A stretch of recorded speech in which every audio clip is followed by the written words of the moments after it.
सोचिए क्या हो अगर ईरान के सुप्रीम लीडर की हत्या कर दी जाए। आज हम इसी कह सकते हैं विस्फोटक सिचुएशन और उसके बाद क्या क्या हो सकता है उस पर एक नज़र डालेंगे, जो भी हमारी सोर्स मटेरियल हमें बताता है उसके हिसाब से।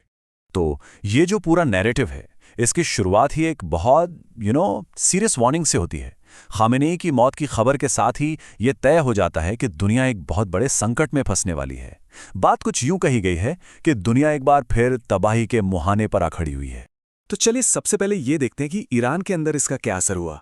मतलब इस घटना को वहां के लोग, वहां का कल्चर एक मजहबी नजरिए से कैसे देख रहा था। तो ईरान ने फौरन कंफर्म तो कर दिया कि हाँ, खामेनेई की हत्या हुई है, लेकिन उन्होंने इसे एक हत्या नहीं बल्कि शहादत का नाम दिया और इसके साथ ही देश में 40 दिन के राष्ट्रीय शोक का ऐलान हो गया।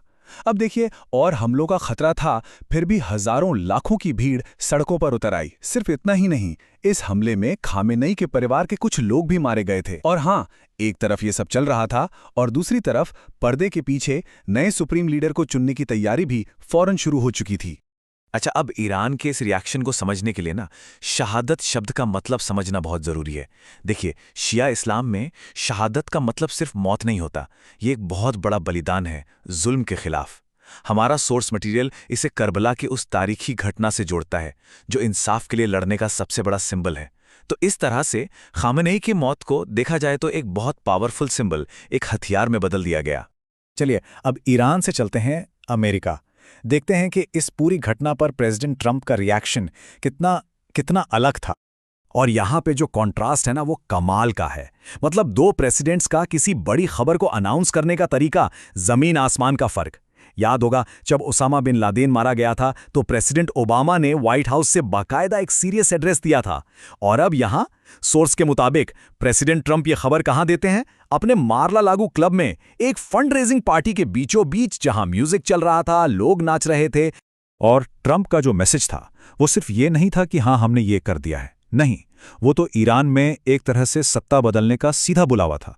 उन्होंने साफ साफ कहा, ये ईरान के लोगों के लिए सबसे बड़ा मौका है कि वो अपने देश को वापस अपने हाथों में ले लें, और ये काम अब जल्दी शुरू हो जाना चाहिए। अब अमेरिका ने इस हमले को जस्टिफाई कैसे किया? उन्होंने कहा कि मकसद सिर्फ एक लीडर को खत्म करना नहीं है, नहीं, असली मकसद है मिडिल ईस्ट में शांति कायम करना। अब ये एक ऐसा मिशन है जिसकी कोई डेडलाइन नहीं होती, है ना? मतलब मिलिट्री एक्शन तब तक चलता रहेगा जब तक ये मकसद पूरा नहीं हो जाता। तो ठीक है, ईरान का रिएक्शन देख लिया, अमेरिका का भी देख लिया, लेकिन बाकी दुनिया का क्या? उन्होंने कैसे रिएक्ट किया? बस यहीं पर कहानी एक बहुत इंटरेस्टिंग मोड़ लेती है। एक अजीब सा दोगलापन देखने को मिलता है, सच कहूं तो। कनाडा और ऑस्ट्रेलिया के प्राइम मिनिस्टर, जो नेता कल तक ग्लोबल ऑर्डर और नियमों की बड़ी बड़ी बातें करते थे, वो अचानक से ईरान के न्यूक्लियर प्रोग्राम को वजह बताकर ट्रंप के इस हमले को सपोर्ट करने लगे। सोर्स के हिसाब से ये साफ दिखाता है कि कैसे दुनिया के बड़े बड़े लीडर्स भी जरूरत पड़ने पर फौरन अमेरिका के पीछे लाइन में लग जाते हैं। और हां, इस पूरे क्राइसिस ने चीन को भी एक्सपोज कर दिया। देखिए, सब मानते हैं कि चीन एक सुपर पावर है, अमेरिका को टक्कर दे सकता है, एक मल्टीपोलर वर्ल्ड की बातें करता है। पर असलियत क्या निकली?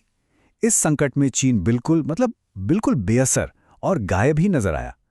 वो अपनी पूरी ताकत लगाकर भी अमेरिका को रोक नहीं पाया। तो ये सब देखकर एक बहुत बहुत बड़ा सवाल मन में आता है।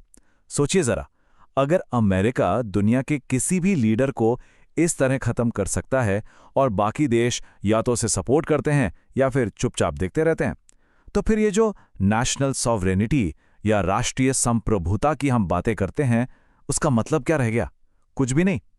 चलिए अब आखिर में वापस मिडल ईस्ट पर फोकस करते हैं और देखते हैं कि इस एक हमले का उस पूरे इलाके के भविष्य पर क्या असर पड़ने वाला है।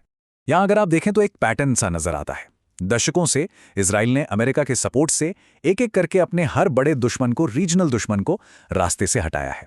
पहले इराक, सरकार गिरा दी गई, देश बर्बाद हो गया।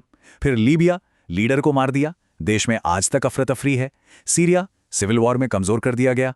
और अब ईरान, जिसे इस इलाके की आखिरी बड़ी चुनौती माना जाता था, वो भी निशाने पर आ गया।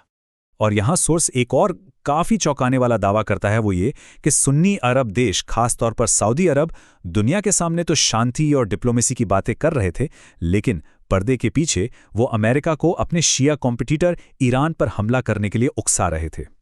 तो मतलब एक तरफ ईरान शिया सुन्नी एकता की बात कर रहा था और दूसरी तरफ बाकी अरब देश अपने खुद के फायदे और अपनी सिक्योरिटी को ऊपर रख रहे थे।